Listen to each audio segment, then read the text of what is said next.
Muito bem, meus amados. Voltamos aqui, né? E retomando aqui a nossa aula, né? Continuando aquilo que nós falávamos acerca da administração do tempo, né? Sobre ter objetivos bem definidos, estabelecidos na nossa mente, não é? Nós falamos sobre as atividades que nós desejamos desempenhar, mas que estão por fazer, que estão inacabadas, né? E falamos a respeito de agenda, de você definir quais são esses objetivos, quais são essas tarefas e que tempo você tem disponibilizado para exercer, para que você comece a agir agora. Porque agindo em direção desses objetivos, você vai sentir mais paz, mais alegria, mais satisfação e o sentimento de realização, quando você consegue ver, né, que estas tarefas estão sendo desenvolvidas, né, estão caminhando. Olha só, há uma grande diferença entre estar muito ocupado e ser produtivo. Há uma grande diferença. Veja, perceba que a gente, que a todo tempo está ocupado, que não tem tempo para nada, não é? Que faz hora extra no trabalho, que leva trabalho para casa, tem sempre algo para fazer, não consegue encontrar tempo, né, para todas as atividades que ele exerce. E perceba que esse indivíduo, muitas vezes, por estar muito ocupado, ele não consegue ser produtivo, né? Nós podemos observar isso. Existem pessoas que se esgotam no trabalho, mas elas não conseguem obter progresso, enquanto outras, com menor esforço, atingem objetivos e são bem definidas. Olha só que importante. Elas atingem o objetivo com um menor esforço. Qual ferramenta nós podemos utilizar para isso? Atingir objetivos, maximizar objetivos, reduzindo a quantidade de recursos empenhadas naquela tarefa, né? Que ferramenta nós podemos utilizar? O processo de administração que nós estudamos, planejamento, organização, execução e controle. É disso que nós falamos. Nós precisamos ter o controle do nosso dia a dia, da nossa agenda, como nós dizíamos no bloco anterior, né? Definindo um tempo para cada tarefa, para cada atividade. E, ao fazer uma atividade, você precisa dedicar atenção total àquilo que você está fazendo, né? Tem gente que consegue fazer 1000 coisas ao mesmo tempo, né? Mas será que este alguém está sendo produtivo, né? Você claramente vê que ele está abarrotado de coisas para fazer, está muito ocupado, mas não quer dizer que ele está atingindo a produtividade, que ele está sendo bem sucedido naquilo que ele está fazendo, né? Por quê? Porque falta planejamento, porque falta um plano de ação, porque falta colocar na agenda quais são os seus objetivos, né? Definidos, tá certo? Olha só, por outro lado, né? Nós precisamos entender que existem gente que vence na vida, que consegue atingir muitos dos seus objetivos financeiros, quem sabe, né? Porém, eles sacrificam alguns valores que são extremamente importantes, né? Como o lazer, a família, a saúde. É importante que você tire um tempo para o lazer, para descontrair, né? Um momento de descanso, para recarregar as energias, né?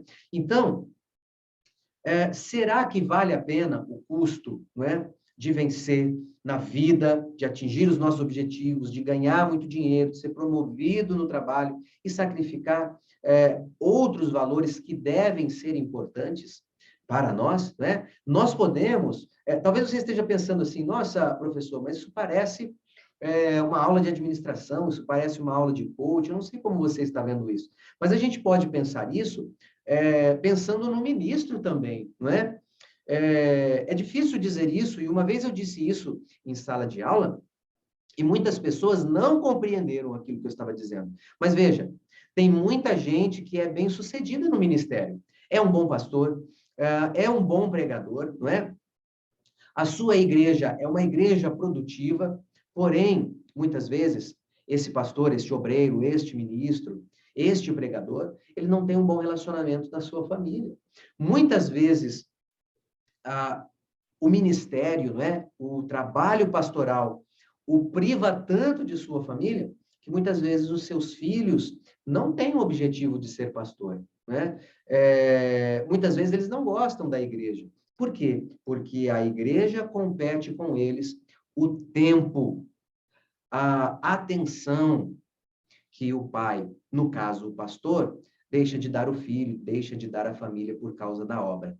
A obra é muito importante, mas veja um conselho que Paulo dá aos obreiros, dizendo que o ministro, o bispo, ele deve gerir bem a sua casa, ele deve cuidar bem da sua casa, administrar bem a sua casa, ser um bom mordomo da sua casa, da sua família, certo? Dos seus filhos, da sua esposa. Ele precisa primeiro cuidar dos domésticos da fé. E se ele faz isso bem, ora, ele fará muito bem isso também na igreja. Mas nós não podemos negligenciar isso, o tempo e o cuidado para a nossa família.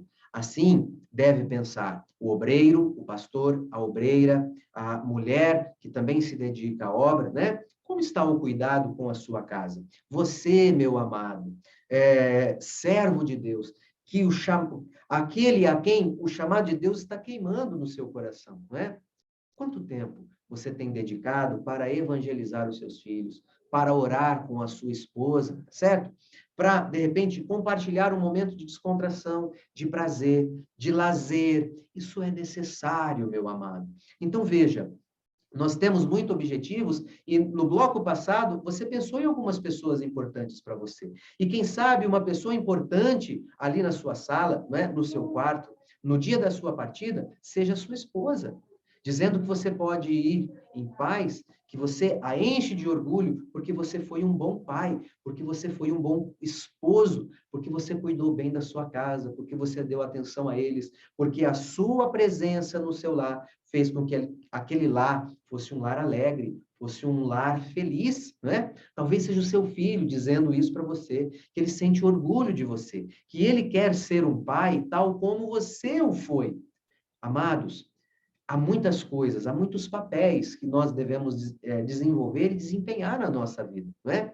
E fazendo aqui, então, uma pastoral para você, a nossa família, o papel de pai, o papel de esposo, também é importante para nós. Tanto quanto é importante o trabalho ministerial. É por isso que nós devemos ter uma agenda, para que nós possamos dedicar o tempo adequado para cada uma dessas atividades. Para as nossas atividades profissionais, para as nossas atividades no ministério, caso você tenha um trabalho secular e o seu trabalho ministerial, e um tempo também para a nossa família. Será que eu vou conseguir esse tempo todos os dias? Talvez não, mas talvez um período na semana, quem sabe ao final de semana, para passar com a sua família um tempo de qualidade. Se você tiver uma agenda estabelecida e colocar cada coisa no seu lugar adequado, no momento de estar com a sua família, isso não vai ser um peso para você. Por quê? Porque aquelas tarefas inacabadas, elas não vão tirar a sua paz, não vão te deixar preocupado, não vão te deixar ansioso. E aí você pode estar realmente onde você quer estar, onde você deve estar. Quer seja no trabalho, quer seja com a família, quer seja no ministério. Executando, não é, o seu chamado, executando as tarefas as quais o Senhor designou a você, né, que o Senhor colocou no seu coração para que você fizesse cada coisa no seu tempo, administrando bem, dedicando o máximo de atenção possível a essa tarefa, certo? E aí você vai ver que a sua produtividade, né, ela vai ser melhor. Você vai alcançar índice de produtividade muito maior, não é? Sem desperdício de tempo, com preocupações e com outras coisas que tiram a sua atenção, certo? Então, estar ocupado, estar todo atarefado, fazer 1000 coisas ao mesmo tempo, isso não é sinônimo de qualidade, isso não é sinônimo de produtividade, tá certo? Olha só, Existem alguns mitos em relação à administração do tempo, e nós vamos ver algumas delas, né? O primeiro mito diz o seguinte, que quem administra o tempo torna-se escravo do relógio, né? Veja bem, isso de modo nenhum é verdade. Muito pelo contrário, né? Quem administra o tempo coloca o tempo sob controle, torna-se senhor do seu tempo, né? Quem administra o tempo não é dominado por ele, porque acaba fazendo as coisas, não é, no momento oportuno, no momento designado para cada uma delas. Se nós fazemos as coisas no calor da pressão, né, no momento em que elas não podem mais ser adiadas, né, a gente está apagando incêndio a todo tempo, as coisas a todo tempo são urgentes, a gente não tem tempo para nada, os níveis de estresse, eles aumentam, porque a gente não consegue dedicar um tempo de qualidade para essas tarefas. Nós precisamos agir e fazer rápido, né? Porque nós temos um problema para enfrentar. Aí sim, nós precisamos fazer as coisas à medida que elas surgem para ser feitas. E nesse sentido, nós somos escravos do tempo. Somos escravos do relógio, porque nós vemos que há muitas coisas para fazer e o nosso tempo não é suficiente para fazer tudo aquilo. Elas vêm surgindo no momento que nós menos esperamos e nós não fazemos elas no momento em que nós desejamos, né? Nós fazemos no momento em que elas surgem, no momento em que ela necessita ser feito, né? Existe um momento de caos, de pressão, de urgência. E como nós nos sentimos em relação a isso, né? Angustiados, aflitos, preocupados, ansiosos, né? E o nosso dia a dia, quando não é bem administrado, quando a nossa agenda não é bem administrada, nós vivemos isso todos os dias.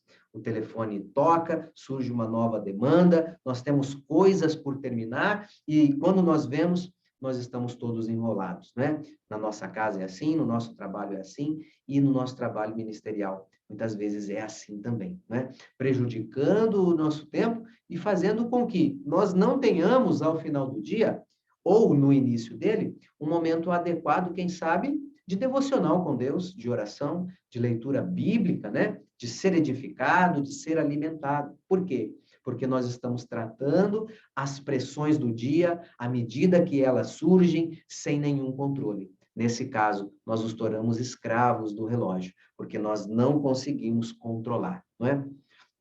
Quando nós administramos o tempo, essas coisas elas acontecem de forma diferente, porque nós determinamos um tempo para cada coisa.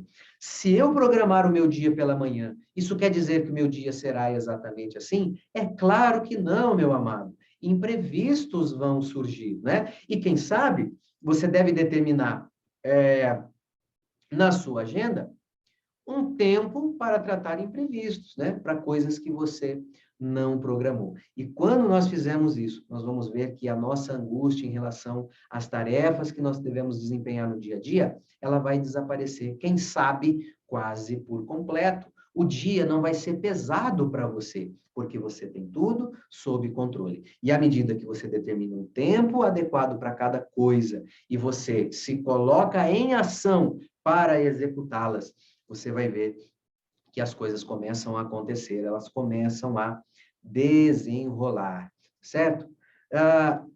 Segundo mito, né, é que a gente produz melhor quando trabalha sob pressão, né? Quem sabe algumas pessoas realmente sejam assim, né? Elas não conseguem desenvolver o trabalho até que chegue um momento de caos, né? Um momento de necessidade ou de pressão. Mas as pessoas que dizem isso, que dizem trabalhar melhor sob pressão, muitas vezes não têm uma base de comparação, né? Eles não conseguem comparar o seu trabalho sob pressão com um trabalho organizado, programado, com uma agenda, né? Quão mais eficiente será um trabalho feito com qualidade, né? Um trabalho feito onde toda a sua atenção possível é dedicado a ele, né? Com disposição, com tempo suficiente para tratá-lo em todos os seus detalhes, né? Eu tenho certeza que um trabalho assim, ele tende a ser muito mais produtivo, né? E ele leva, quem sabe, menos tempo para ser executado, certo? Por quê? Porque você está trabalhando aí com tranquilidade, né? Então, isso é um mito. Se você acha que você trabalha melhor sob pressão, experimente montar uma agenda, né? E executar estas tarefas no momento oportuno, né? Sem procrastinar, né? Sempre ter aquela tendência de adiar as coisas, né? De deixar para depois, né? Lembrando sempre, né? Isso é muito importante, né? Que quando nós fazemos isso, os nossos níveis de estresse, eles aumentam, de preocupação, de angústia, e muitas vezes nós não sabemos por quê, nós não conseguimos identificar o motivo dessa série de sentimentos, né? E isso talvez seja, meu amado, porque nós não estamos trabalhando com uma agenda. Terceiro mito é que administrar o tempo é algo que se aplica apenas à vida profissional. Nada disso, não existe nada mais falso do que isso, não é? Deve ser assim também com a sua família, não é? Com um momento de lazer, de repente programar um tempo. Quanto tempo será que você não faz isso? Que você dedica um tempo para passear com a sua família, um momento de lazer, de descontração, não é verdade? É, Você pode utilizar a administração do tempo para administrar os seus estudos de teologia, né? Os estudos de, quem sabe, um curso profissionalizante que você deseja fazer, mas que você não encontra tempo, né?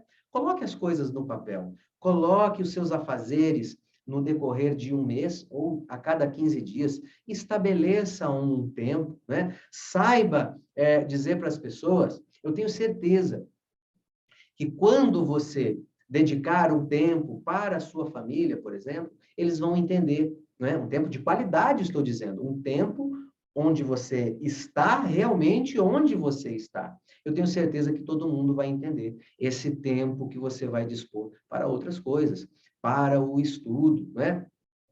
Um momento em que você deixa claro para as pessoas, olha, eu não posso ser importunado nesse momento, porque eu estou fazendo determinada atividade, né? Um devocional com Deus, um estudo, um curso profissionalizante, eu não sei quais são as coisas importantes para você, mas é importante que você coloque em prática, né? Esse aprendizado, essa ferramenta também na sua vida pessoal, né? O quarto mito é que ter tempo é questão de ter tempo. Quem sabe você já ouviu isso, né? Já ouviu alguém dizer isso? Eu não tenho tempo porque não quer. Quem quer, tem tempo. Não é bem assim, né? Não é apenas querer ter tempo. É necessário também que você utilize uma ferramenta indispensável, que é a administração do tempo, que é utilizar os recursos que nós estamos aprendendo aqui, né? Que nós estamos desenvolvendo e falando acerca deles neste momento, né? Utilizando esses recursos e outros que você pode adquirir, né? Eu encorajo a você a ler a respeito, porque vale muito a pena, existe muito material bom aí falando a respeito disso, né? E de tempo em tempo, quem sabe ler a respeito disso e pensar a respeito disso, tá certo? Meus amados, nós vamos ficando por aqui, por enquanto, né? Mas nós voltamos já em seguida, certo? Então, eu espero você lá e até breve.